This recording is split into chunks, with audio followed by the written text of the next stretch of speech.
Bueno, pues para hacer este brownie vamos a necesitar 2 huevos, los cuales vamos a batir muy bien y le vamos a añadir seguidamente 250 gramos de nocilla, por ejemplo, Nutella.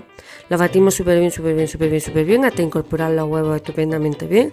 Añadimos 60 gramos de harina común, la de todo uso, y una vez que la tengamos bien removido y bien integrado todo, lo vamos a pasar a un molde apto para microondas, ¿vale? Una vez que rellenemos el molde apto para microondas, lo meteremos unos 2 o 3 minutos, depende del horno.